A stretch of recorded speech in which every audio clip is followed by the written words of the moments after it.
because we need to start. We need to all start dreaming in a way that can transform our lives. And it works. It really does. It really works. Hi, and welcome to Lead Well. Today's guest is someone who is really special and who embodies transformation, resilience, and deep wisdom. Welcome, Lori Pappas.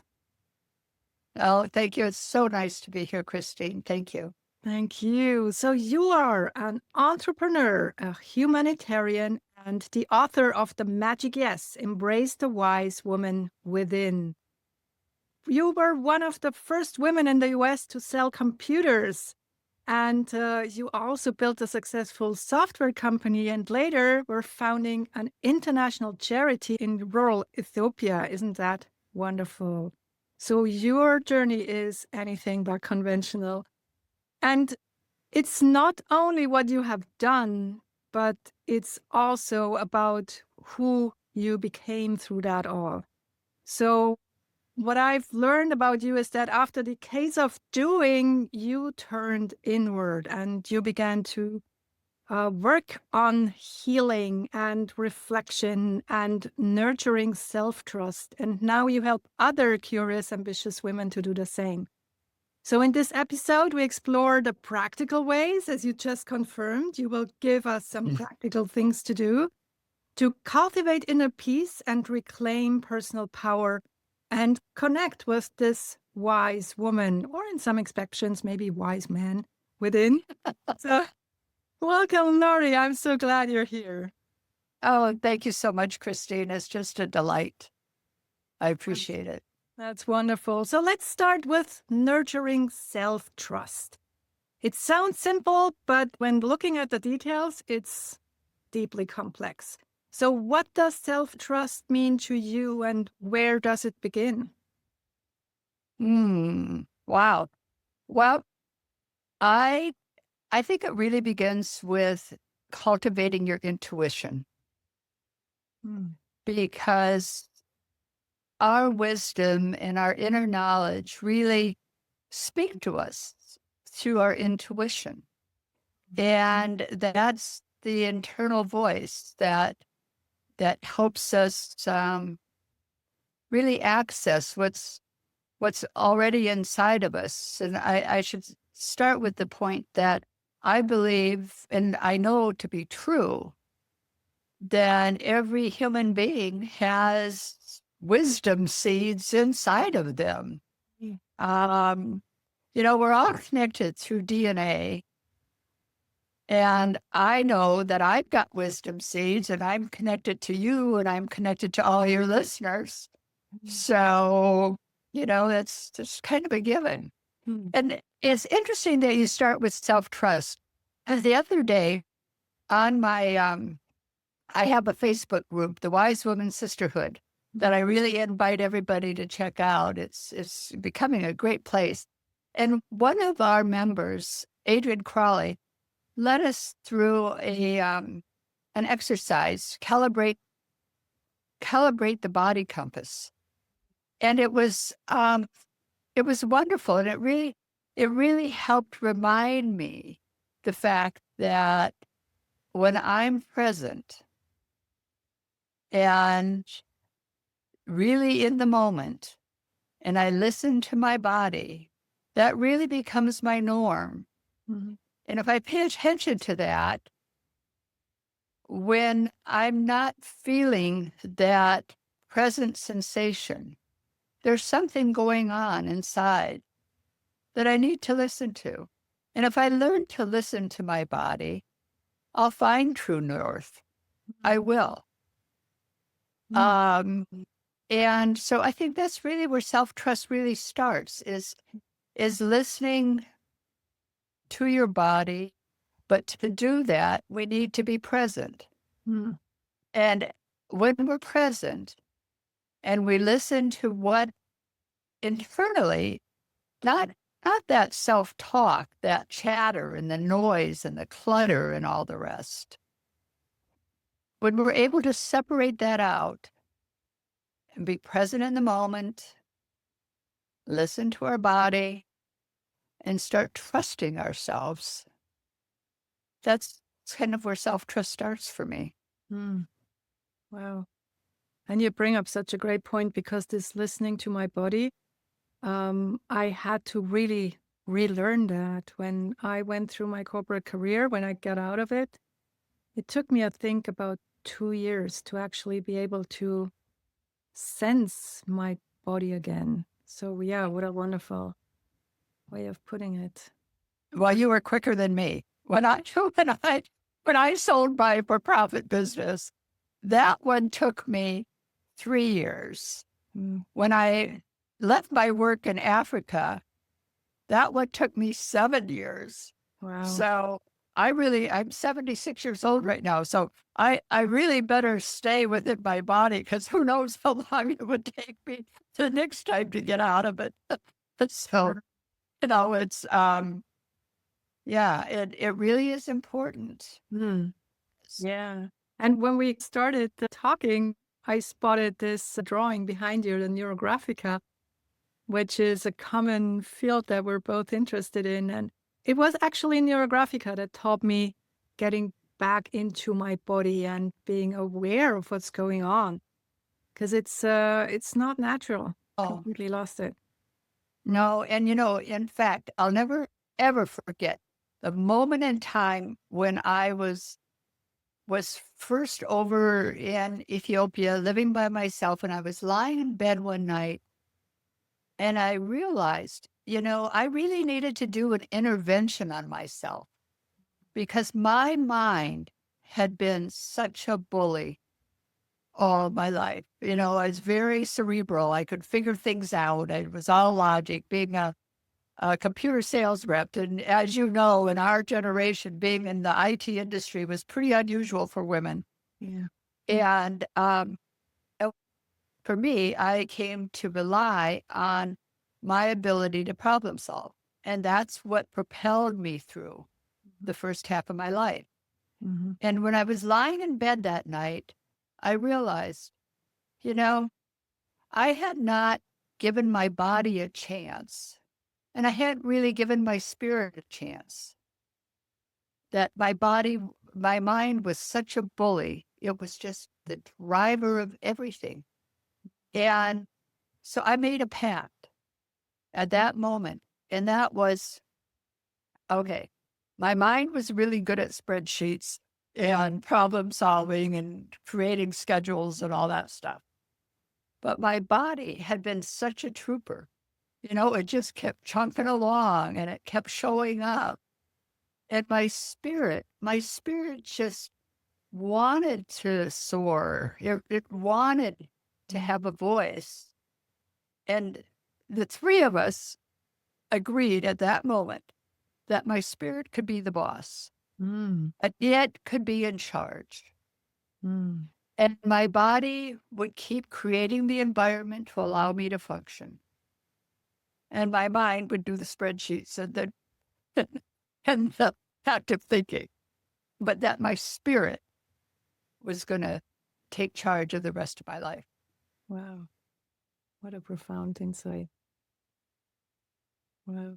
And what struck me is that you said that it took you even longer to get back into your body and spirit in when you were doing this humanitarian work. So was this even more challenging on you than working in the tech area, which is already challenging enough? Yeah, it really was because where I worked were with some of the most marginalized people in the world. Mm, And they, what motivated me to work there was seeing these little kids in Africa with flies on their face and realizing that could be my grandkids. mhm, And the unfairness just overwhelmed me because we do nothing right to be born in a Western civilization or with the comforts really of life. And these people do nothing wrong to be born in this disease ridden area. mhm, And I just the unfairness just overwhelmed me. So Mm. that's why I started thinking, well, what could I do? How could I change an experience? And being an overachiever, I said, well, I'll figure it out. And so moved to Africa. Anyway, but when I worked there, it was incredibly challenging because the people needed, I mean, they didn't have water, they didn't have food, they didn't have medical care. Women had zero voice. Mm. Women were treated worse than the chimpanzees, in the bush. I was one of the first people that learned their name, literally, that learned their name. And so my whole being wanted to change their experience on Earth. Mm. And I was working with 100,000 people by the time I got done. And, raising money, trying to motivate employees from a different culture, and really being harassed by the government because I was changing the status quo. Mm. I was being an interrupter. And so by the time I was forced to leave, I was exhausted. So the reason it took me so long to recover was I had totally emptied myself. Mm. There was nothing left. Mhm. And that was, I was what, 67. And that's kind of an advanced age to have to fill yourself back up again. Yeah. Um, so once I got filled up, I started another career. As an author, and now you're touching even more people, which is Yeah. wonderful. So your book, The Magic of Yes, in there you speak about embracing the wise woman within. So how do we know when she's speaking, and how can we learn to listen to her? Well, good question. And that's why, being an old business person, I believe in business models. So I had to put together a personal model so that I would have a framework to talk about. And it all boiled down to one simple little word well, even before I say that word, what I want to point out is I believe that all the struggles and challenges that all of us go through are really what allow us to find the keys to that wisdom. Because you survived that. You did. You came through those struggles and challenges. And there were lessons that you learned. And with that, then you can harvest those lessons, harvest that wisdom that you accumulated by going through those struggles and challenges. Mm. And and the way to do that comes down to a simple little word, and that's dream. And I'm not talking about fluffy dreams or daydreams or what have you, but I'm talking about a dream where D is for desire. What is it that you really need or want? And then to reflect, the R is for reflect. You know a lot. What is it that you know? Now, let's separate out the noise because we all carry emotional baggage and supposed tos and all this clutter. So we need to kind of shove that off to the side. Well, it'd be good to bury it deep in a deep hole, quite frankly. And then E is for explore. Well, what else is there to learn? And nowadays with the internet, and we have access to so much information. And then A is acknowledge. Acknowledge that you you are worthy. You have survived. And yes, there is going to be hardships and you're going to make mistakes, but you'll get over that. Mhm. And then M is for mantra. That's my favorite. And that is the idea or the thought or the prayer or the song, something that sets the mood and encourages you on your way. And so that's really what my readers are telling me now. And that's what they're really gaining from my book, is that they're able to harvest that wisdom, put that wisdom in action, and dream in a way that transforms their life Mm. and helps them embrace that wise woman within Mm. and find the magic of yes. Wow. Just by listening to you, that feels like giving that reader so much power. Okay. Well, and we have the thing of it is that we all have those seeds of wisdom. And what we need to recognize is the fact that those struggles and challenges really, really are a good thing, because that really allows us to to nurture that wisdom that we already have within us, Mhm. and to realize we're resilient and Mm. we're survivors, and we have that wisdom. We have that ability. We just need to learn to dream in a way that matters. Mhm. So what is your big dream right now? You know, it's in my epilogue, and my epilogue says that my dream is I really want to change the world. I do. I want everybody to find inner peace. I do. I really believe that that's the way that we can live harmoniously and and really be the best version of ourselves. And I want to I want to do everything I can to help people find inner peace. And so, and my reflection is, well, what do I know? And at the end of the day, I know a lot. We've been through a lot. We have access. If there's anything we don't know, there's a way to find out. Mhm. So it's really easy to explore. And my A was to acknowledge the fact that, at my age, right now I'm 76.